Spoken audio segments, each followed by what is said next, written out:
My name is Roger Hopp. I'm the building commissioner for the city of Barberton. Today I'm going to be talking about decks. First thing, if you're going to put up a deck, you need to do is fill out the application. Fill out as much of it as you can. If it asks for square feet, fill in the number of square feet. In this case today, we're having a 12 by 24. Multiply those two numbers together, that's your square footage. Put down the new building as a deck, and it's going to be an addition to your house. And like I said, put in the square footage, the height of the deck, what it's going to be, and how much it's going to cost you to build the deck, along with your name, address, and anything that you can tell about that's asked on this application. That application has to be filled out. So get that done. Then we have to make a plot plan. Plot plan is showing where your house sits on your lot, and we got to know where the street is. The street that I picked in your house number is 125 Park Avenue. Now, if that happens to be your house, I'm sorry you got picked, but that's the number I came up with. This lot is going to be 90 feet wide and 138 feet long. I've shown the house. It's 20 feet off of this property line, 20 feet off of this property line, and I'm going to show one other thing.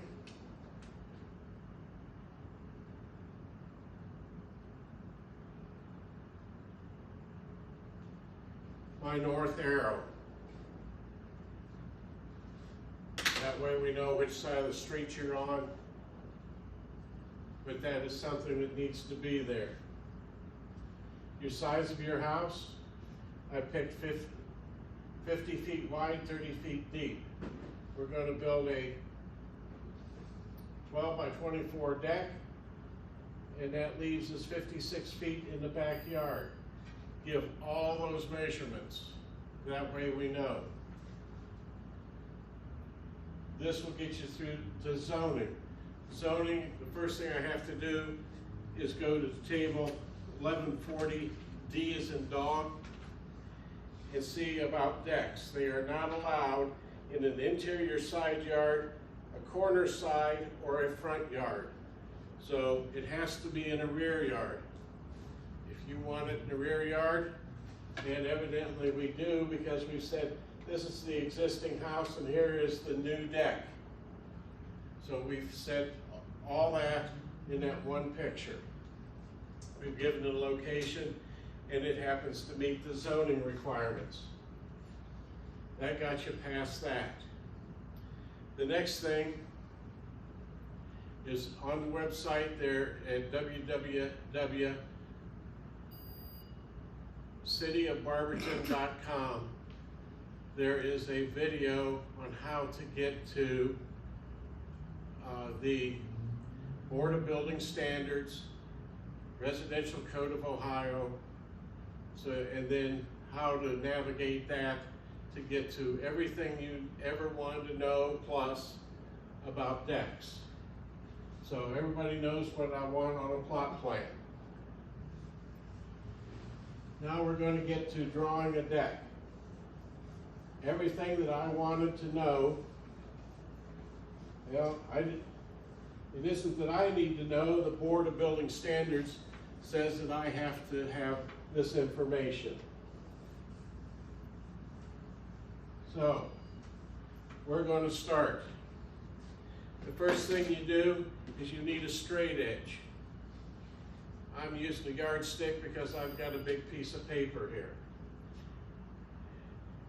You can use a ruler or a piece of wood, whatever, but use a straight edge to draw a straight line, a number 2 or 3 pencil.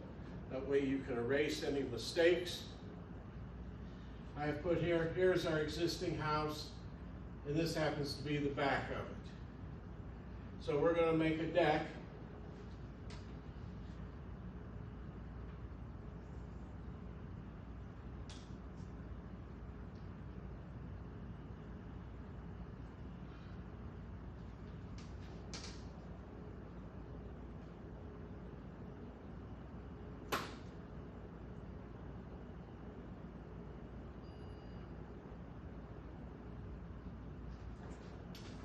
And I'm saying that this is 12 feet by 24 feet.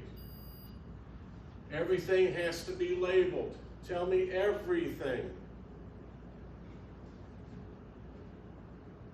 So what do I want to do?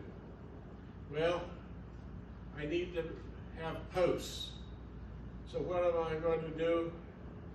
I think I want to use 2 by 8s. 2 by 8 joists. They will only span 10 feet. According to the table in the book, and that is table 507.5. A 2 by 8 will go 10'7". So I'm just going to say 10 feet. So I'm going to come out here 10 feet and I'm going to put a post.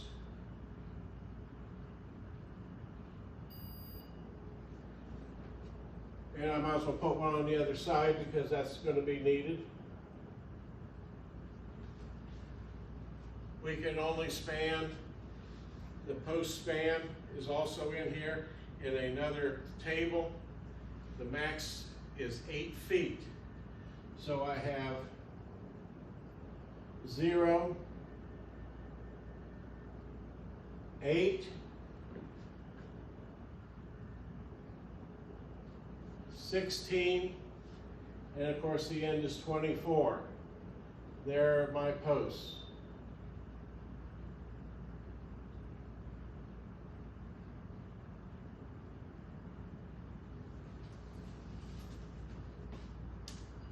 I'm going to put the joist, the girder on it.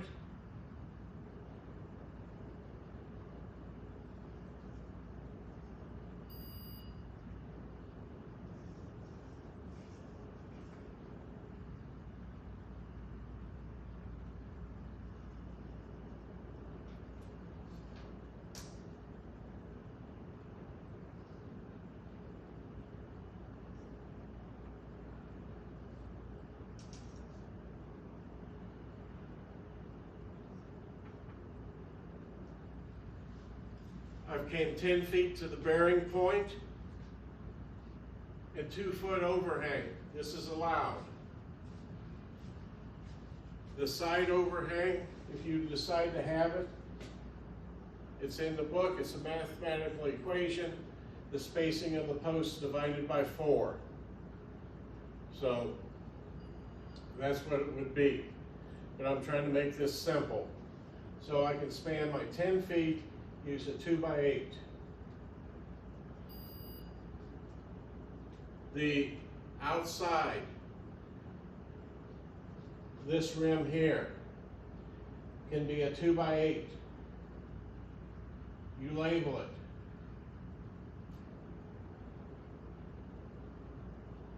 It's a 2 by 8 rim. I have a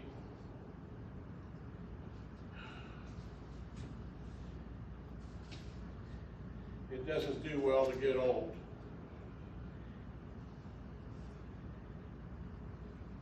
It's a ledger.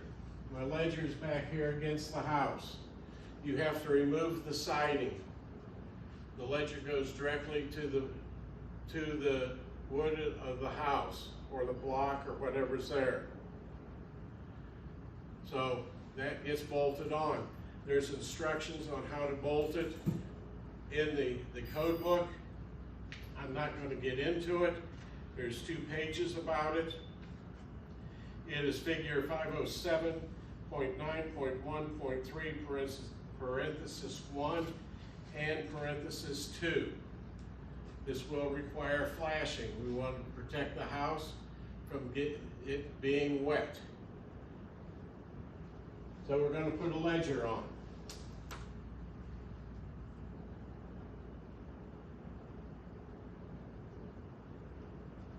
You show me the ledger, and then label it.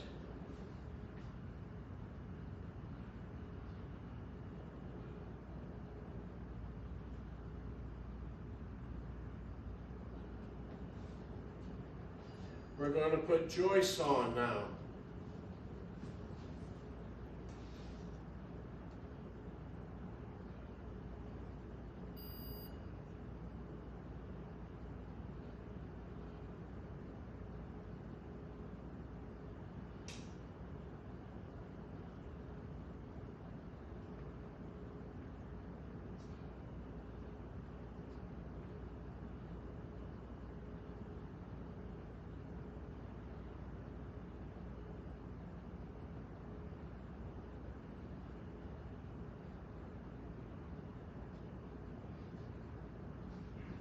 We're going to put on 2x8 joists at 16 inches on center. You start at the edge and you pull to 16 in the center. That's the center of that joist. 32 is the next center, 48 is the next center. And you keep going. Those are centers, not edge. Edge to center on the first one, and then it's center to center all the way through until you run out. I've said it's a 2x8 joist, I've showed the direction, and I've said that it's 16 inches on center. I know what that is. We are going to need joist hangers.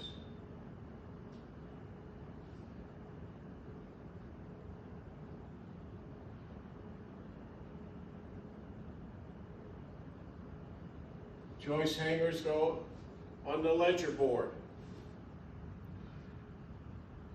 So you tell me that that is joist hangers, and then typical, T-Y-P, typical. That means they're all going to have it. Because this is being supported on the girder, I want to know how you're going to build the girder. The girder is a post.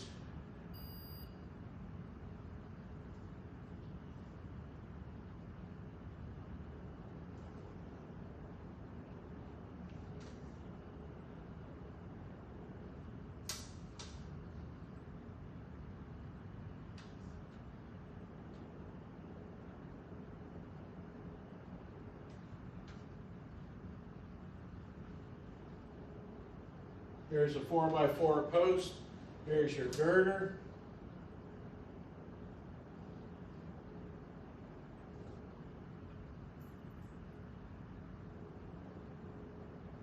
It goes directly on. There is a Simpson.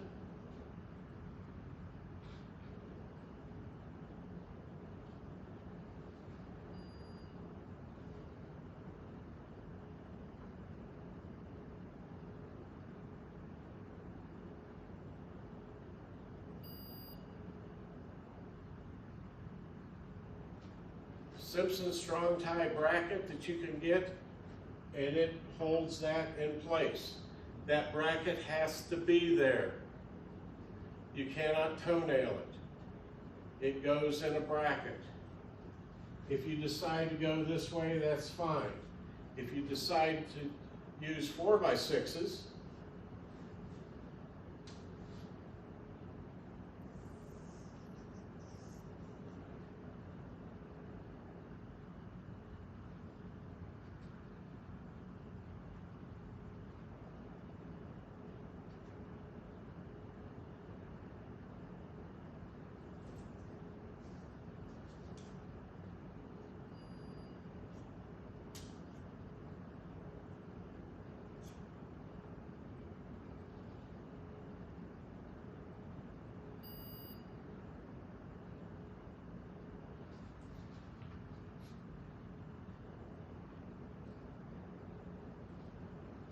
you dado or notch out that post to accept your girder, which is a double 2x, well, you have to look and see what it is in the chart.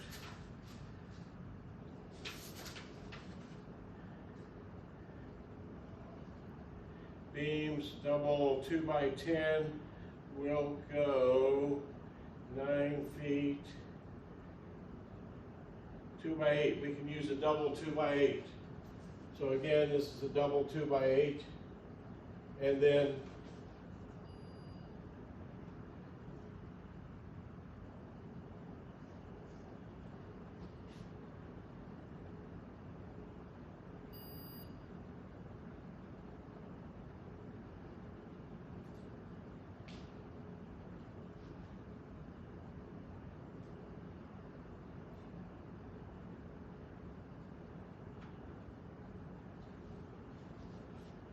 double 2x8 notched into a 4x6 post with 2 galvanized or stainless steel bolts with nuts and washers to hold those together.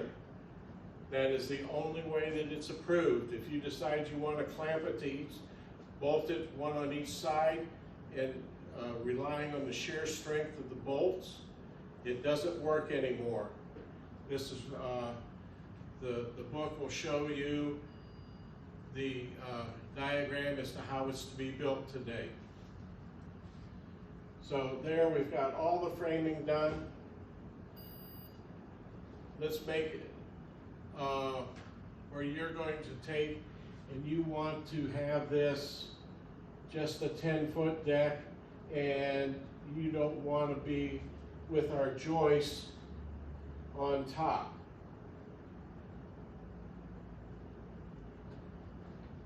You want it to be where this rim is the girder. You have to use joist hangers on that end, and it has to be a double because it's hanging off of that girder. Here we have the girder with the joist on top.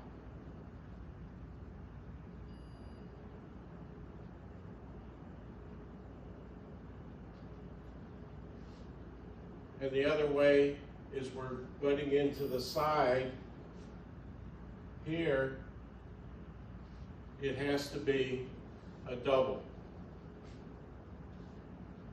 And then you tell me what your neck boards are going to be. They're going to be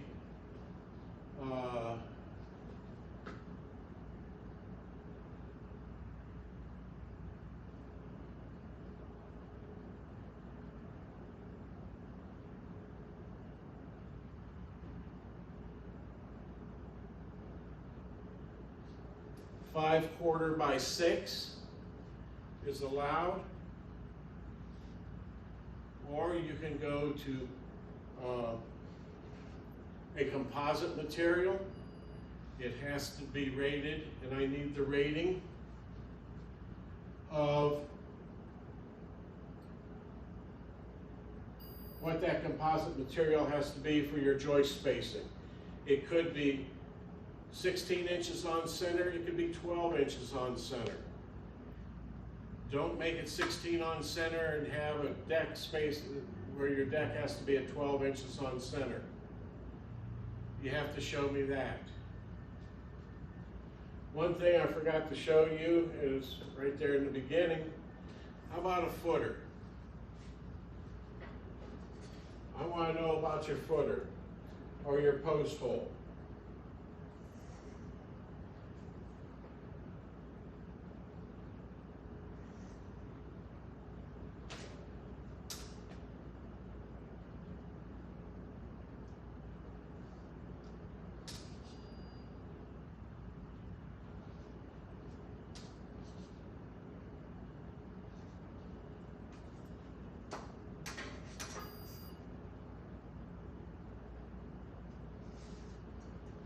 City of Barberton, Summit County, has to be 38 inches deep. I've showed you grade, I've showed you bottom of the hole. We need to put concrete in the bottom.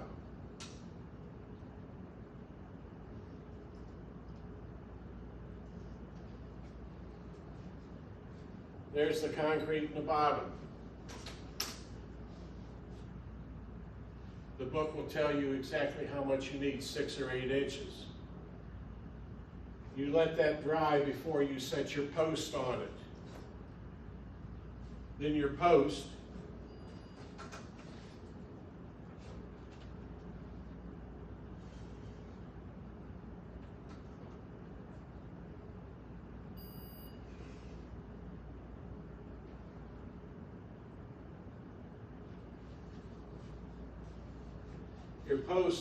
sits on top of the concrete. You backfill with dirt, stone, whatever you'd like to. Do not put concrete around it. It cuts the life of that post about in half. Concrete absorbs moisture. It will keep that post wet. And it's going to rot off wherever the top of the concrete is. So just set it on the concrete. You can let it set up for one day and then build on it the next.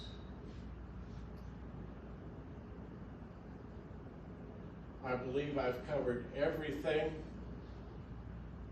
about a deck. It's pretty simple.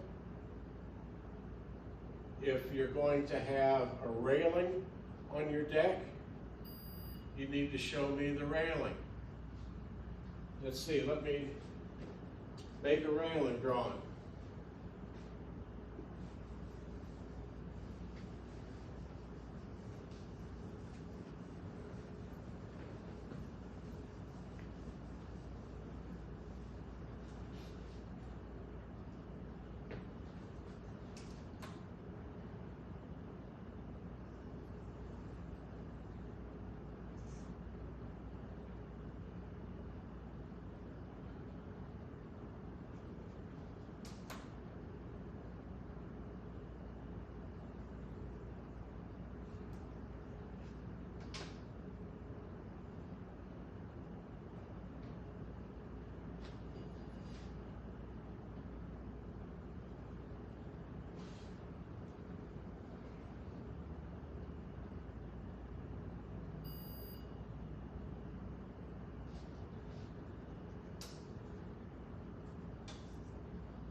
From the top of the deck to the top of the guardrail, minimum 36 inches.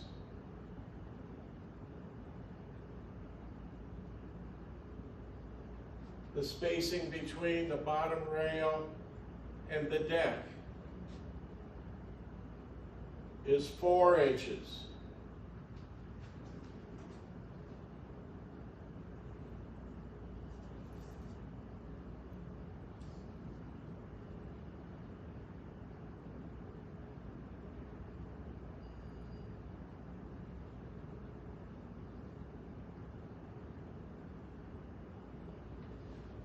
The balusters,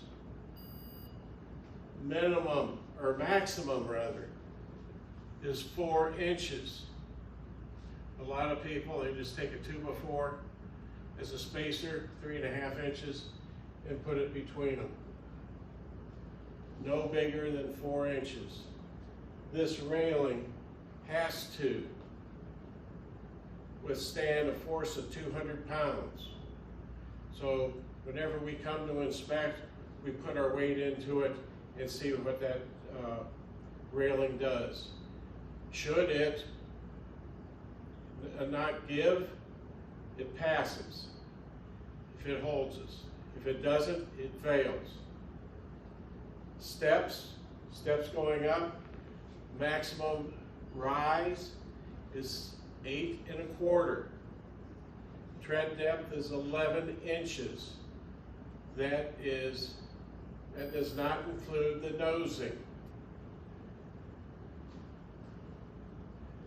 Every step has to be equal. The steps cannot vary more than 3/8 of an inch. So if you are at 8 inches, well, let's say 7 3/4, you can go to 8 1/8, or the total variance, if you have one at 7 5/8 or 7 1/2, that's your lowest. You can only go 3/8 of an inch to the larger. That's your variant on those. Top of the railing, I said, is 36 inches. As you go down the handrail, going down to grade, from the nosing on a vertical plane to the top of that rail is 36 inches. So that plane has to be even all the way down. And no, it doesn't equal up to intersecting this. It's actually down 7 and, well, whatever your tread height is. That's the difference in height. I hope this has helped you to draw your deck, explain as to everything that I need to know per the Ohio Building Code. And hopefully I will see your deck at the next time. Thank you very much.